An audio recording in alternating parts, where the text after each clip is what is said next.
नमस्कार दोस्तों, news click की पड़ताल दुनिया भर की में आपका स्वागत है। आज हम आपके साथ चर्चा करने जा रहे हैं कि आखिर ट्रंप की मंशा क्या है। पूरी दुनिया को जिस तरह से उसने टैरिफ आतंक में डुबो दिया है, टैरिफ वॉर चल रहा है, कभी एक कदम आगे कभी 3 कदम पीछे, 90 दिन की कभी राहत। आखिर दिमाग में है क्या ट्रंप के? दुनिया को किस दिशा में ले जाना चाहते हैं? उनका अपना ग्लोबल ऑर्डर क्या है? इस पर हम बात करेंगे प्रबीर पुरकाय से।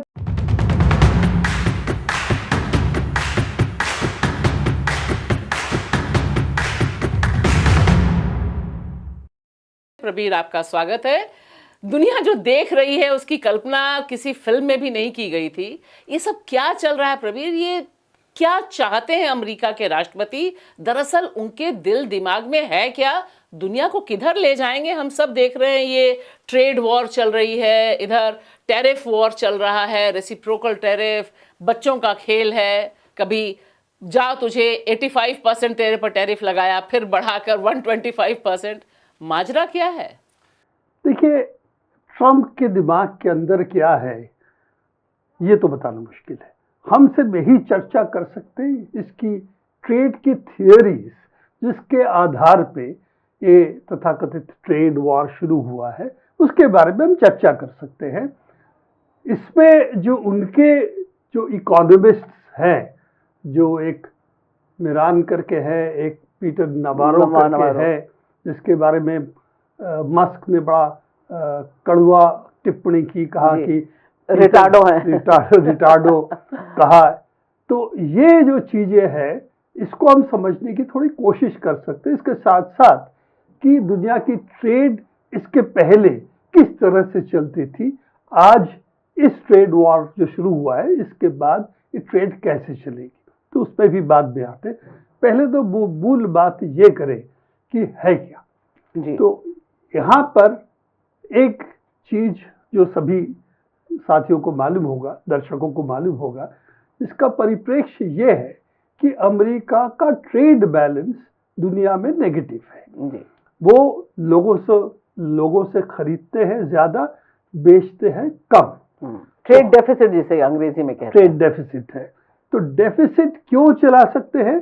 क्योंकि डॉलर दुनिया की करेंसी है, तो लोग जो है डॉलर खरीदते हैं, ट्रेड के लिए नहीं, पर अपना रिजर्व जो है, बड़े बड़े देश है, जैसे इंडिया की काफ़ी रिजर्व है, जापान की है, चीन की है, यूरोपियन यूनियन के अलग अलग मुल्कों की है।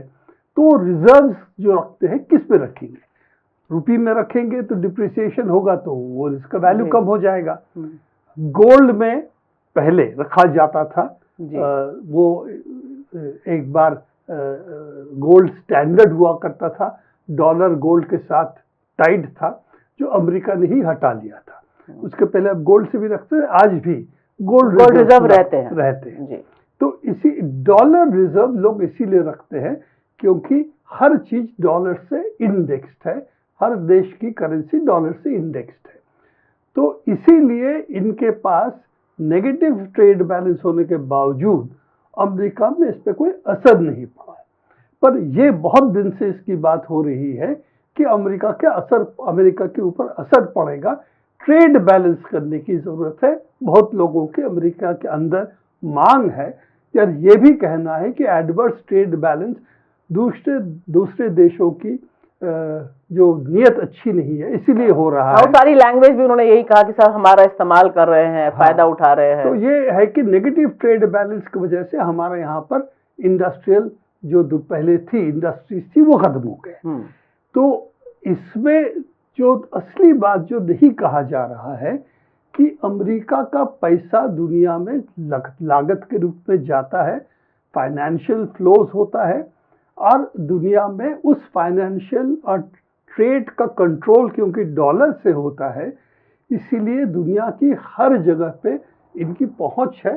किसी भी देश पे सैंक्शंस लगा सकते हैं, क्योंकि डॉलर और जो ट्रेड जो करेंसी एक्सचेंज जो होता है, पैसा जो एक बैंक से दूसरे बैंक जाता है, स्विफ्ट सिस्टम जो है वो भी उनके कंट्रोल में है। बेल्जियम की कंपनी थी पहले, पर इन्होंने उस पर कब्जा जमा लिया है, और स्विफ्ट सिस्टम और डॉलर की वजह से कहाँ क्या खर्च होता है अमेरिका को मालूम रहता है, और किसी भी देश को व्यापार से निकाल सकते हैं ट्रेड सैंक्शंस लगा के, जो ईरान का बहुत दिन से है, रशिया का, रूस का किया ही था बाइडेन के समय हुआ है, और हम पर भी कुछ चीजों पे लगता था, जैसे न्यूक्लियर चीजों पे हमारे ऊपर भी सैंक्शंस थी।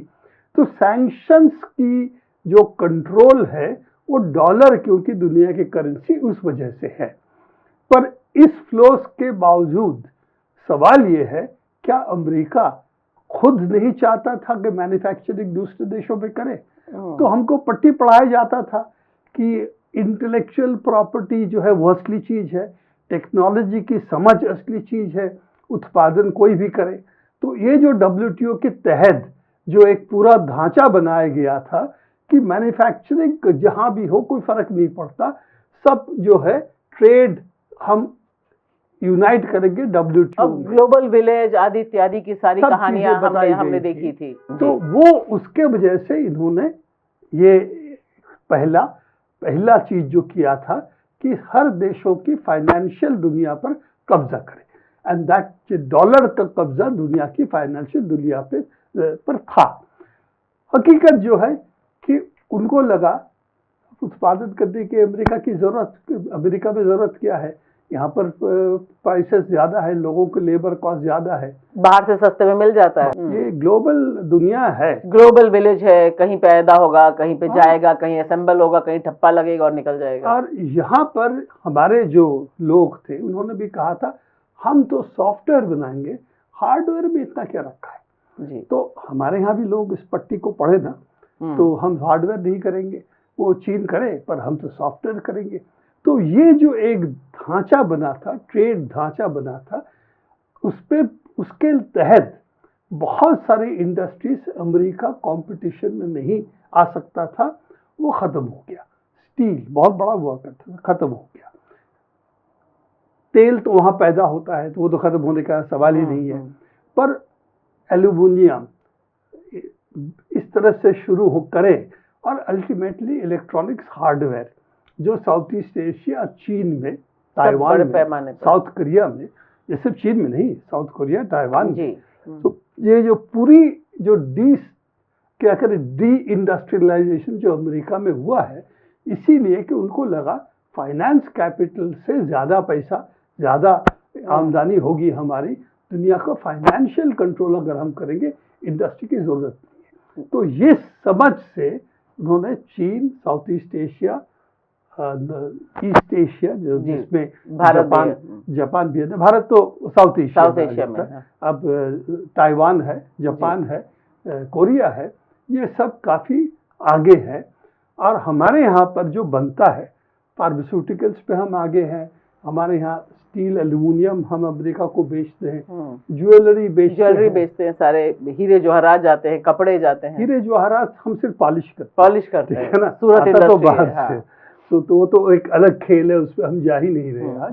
पर ये जो डिसेंट्रलाइजेशन जो गैट और WTO में हुआ था, अब जाके उस पर हथौड़ा मारा जा रहा है, ये करके कि हमें इतना फायदा नहीं हुआ था जो हम सोचे। सवाल जो इस पे आता है कि ट्रंप की समझ जो थी कि हम टैरिफ लगाएंगे, हम दुनिया के सर्वसर्वा है, तो ये सब मान लेंगे, इस पे हुआ नहीं।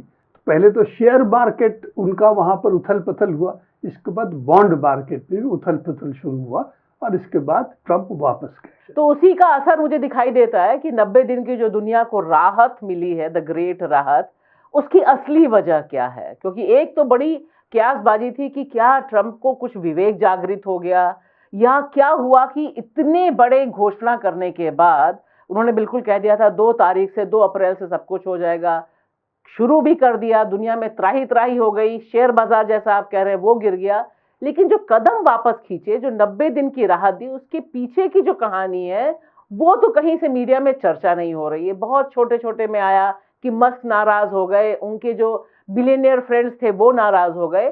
कहानी असली क्या है? ट्रंप ने 90 दिन की राहत क्यों दी? देखिए, जब तक शेयर मार्केट में उथल पुथल हो रहा था, ट्रंप को लगा इस पे उसका पॉलिटिकल फ्यूचर पे, उसका छवि में कोई इतना खास आंच नहीं आएगा, क्योंकि हालांकि 60% अमेरिका का सिटीजन जो है शेयर होल्ड करता है। क्यों? उसकी जो सेविंग्स है, प्रोविडेंट फंड जैसा हमारा होता है, उस तरह की सेविंग्स में भी शेयर्स में है। तो वो तो एक चीज है ही, पर शेयर मार्केट उनको लगा था कुछ दिन गिरेगा, इसके बाद स्टेबलाइज कर जाएगा, ठीक हो जाएगा। जिसे उन्होंने कहा कड़वी दवा।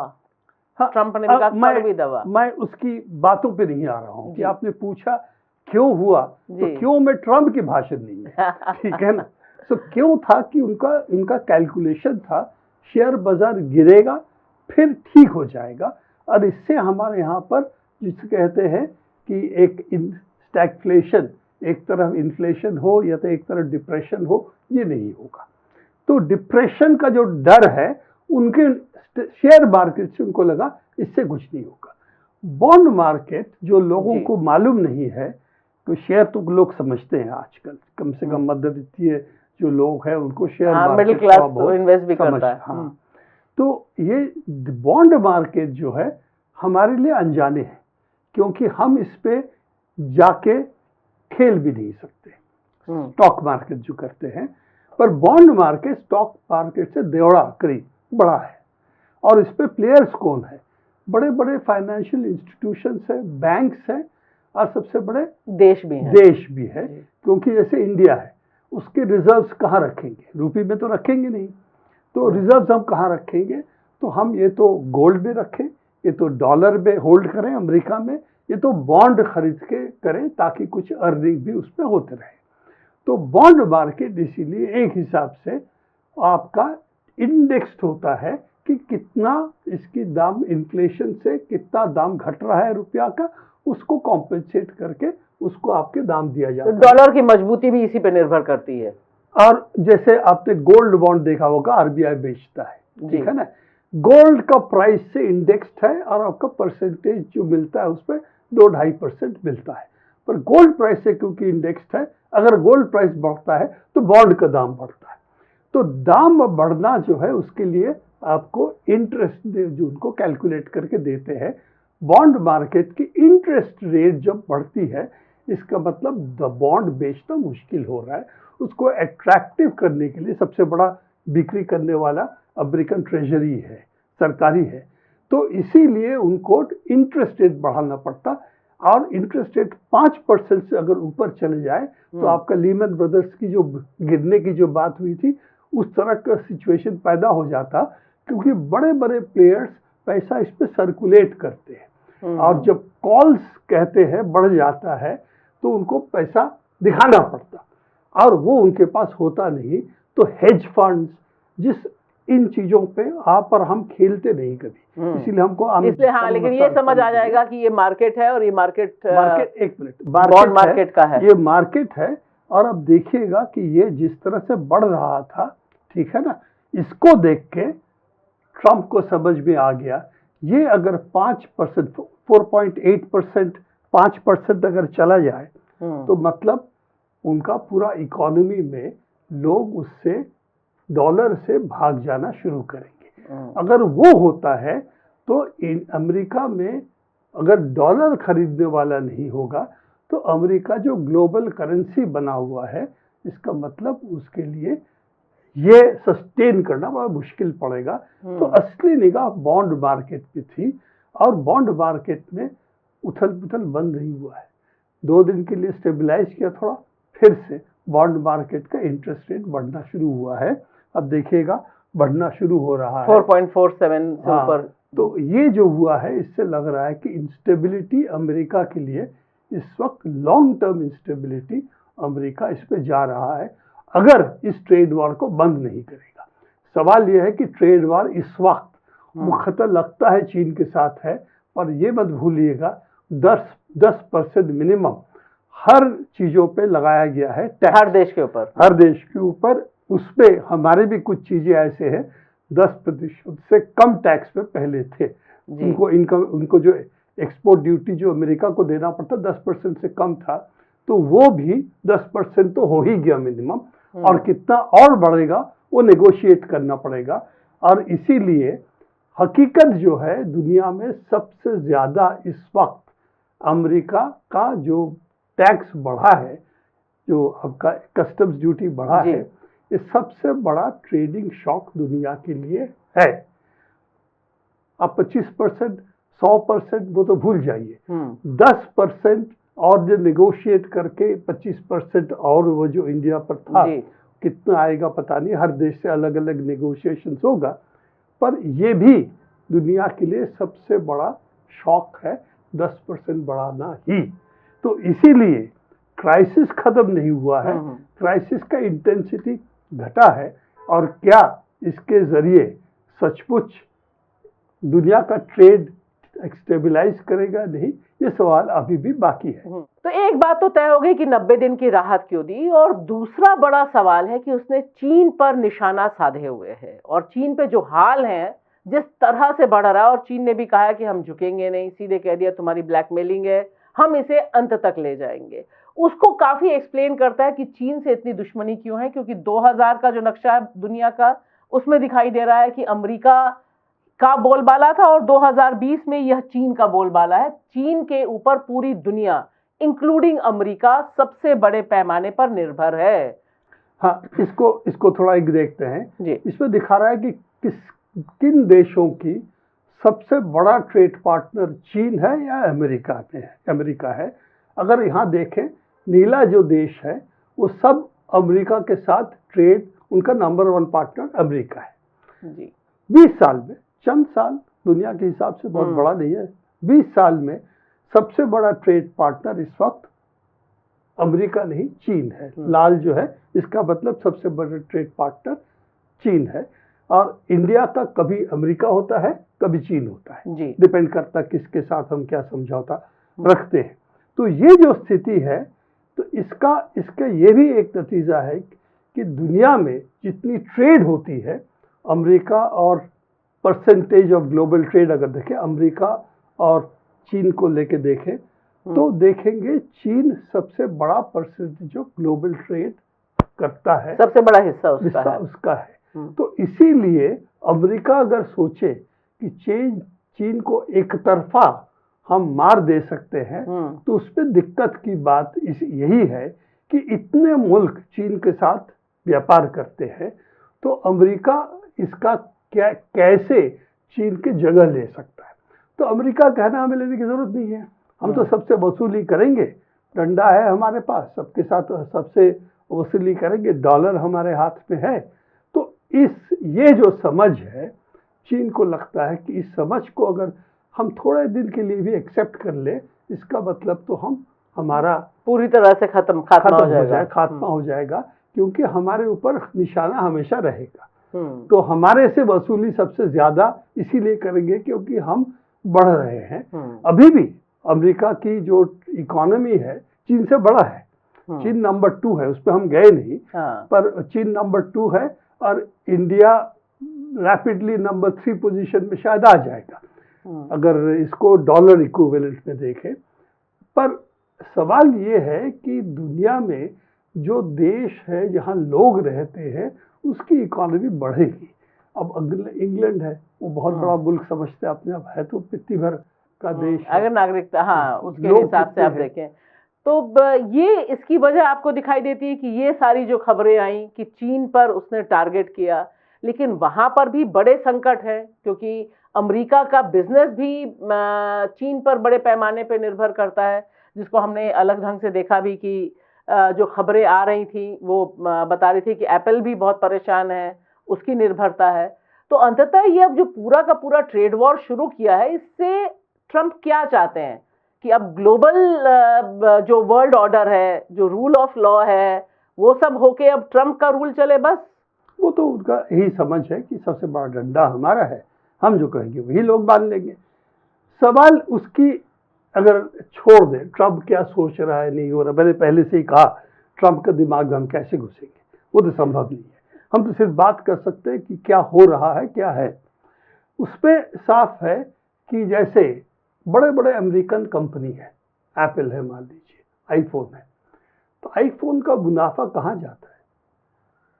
उत्पादन तो चीन से हो रहा है, प्राइस भी उसका निर्धारित हो रहा है किस दाम पे वो अमेरिका में उस आईफोन को बेचेगा।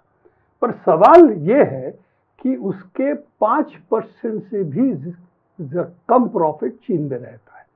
95% ऑफ द प्रॉफिट उस आईफोन का एप्पल के पास जाता है, मतलब अमेरिका के पास जाता है। एप्पल तो अमेरिकन कंपनी जी, है, जी। तो एप्पल के पास जाता है। वो पैसा कहाँ रखता है वो अलग बात है।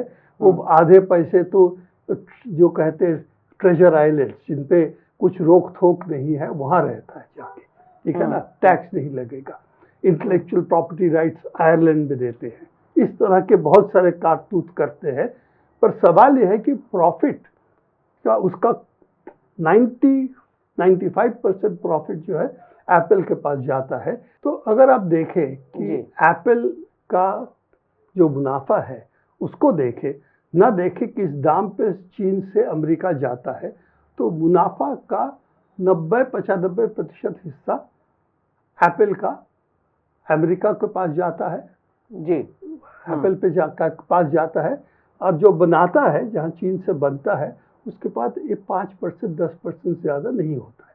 तो चीन की जो एक्सपोर्ट है उसको नहीं समझना चाहिए कि चीन के पास जा रहा है, पैसा अमेरिका वापस जा रहा है।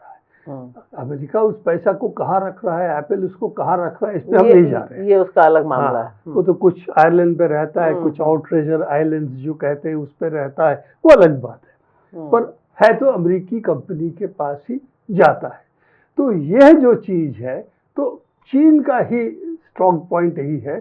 ठीक है, आपका नुकसान तो हमसे ज्यादा होगा। एप्पल नहीं बिकेगा तो सैमसंग बिकेगा और कुछ बिकेगा, तो आप हमें क्या नुकसान है, आपका नुकसान इसमें ज्यादा होगा। यह जो चीज है, यही प्रेशर अमेरिका को फोर्स किया कि एप्पल पे छूट रखे, वही हटा दिया है।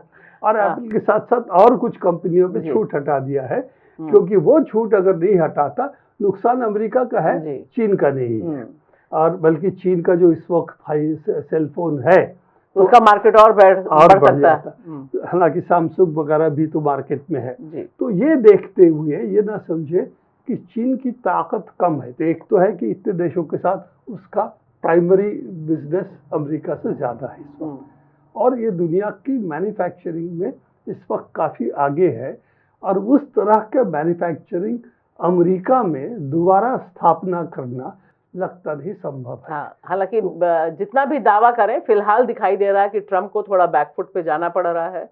और थोड़ा नहीं, काफी बैकफुट पे गए हैं। और अमेरिका और चीन का ट्रेड वॉर लगता है चलता रहेगा। दूसरे देशों के साथ क्या होगा वो शायद नेगोशिएट करके कहीं ना कहीं एक समझौता पे आएंगे। ज्यादातर देशों के साथ समझौते पे आएंगे, कुछ देशों पे शायद सख्ती बरतने की कोशिश करेंगे चीन के साथ संबंधों को देखते हुए। पर इस पे कोई दो राय नहीं है, चीन और अमेरिका का एक क्या कहेंगे सेपरेशन ट्रेड के हिसाब से देखने को मिल रहा है, और लगता है ये चलता रहेगा। मैं नहीं समझता हूँ दुनिया के लिए अच्छी चीज है, क्योंकि ट्रेड इस तरह का ट्रेड वॉर अगर होता है, दुनिया में क्राइसिस रहेगा, बढ़ेगा, इकोनॉमिक क्राइसिस रहेगा। पर उसके साथ साथ ये जो ट्रम्प की समझ है कि हम इससे पूरा बैलेंस ऑफ ट्रेड अपने तरफ कर लेंगे, मुझे नहीं लगता ये संभव है। बहुत बहुत शुक्रिया प्रवीर। और मुझे लगता है कि यह निगाह होनी कि जो टैरिफ वॉर शुरू की ट्रम्प ने, वह उन पर कितनी भारी पड़ेगी, अमरीकियों पर कितनी भारी पड़ेगी, और अमेरिका की जो कंपनियां हैं उन पर कितनी भारी पड़ेगी, यह देखना बहुत दिलचस्प है। साथ ही साथ चीन और अमेरिका के बीच ट्रेड वॉर दुनिया के किसी भी देश के लिए एक अच्छी खबर नहीं है। इसे समझना और उस हिसाब से इस खबरों को देखना जरूरी है। आप सबसे अपील है, देखिए, लाइक करिए, शेयर कीजिए पड़ताल दुनिया भर की, ताकि दुनिया में जो अलग अलग किस्म के युद्ध चल रहे हैं उनको देखने समझने का अलग ढंग का नजरिया मिले। शुक्रिया।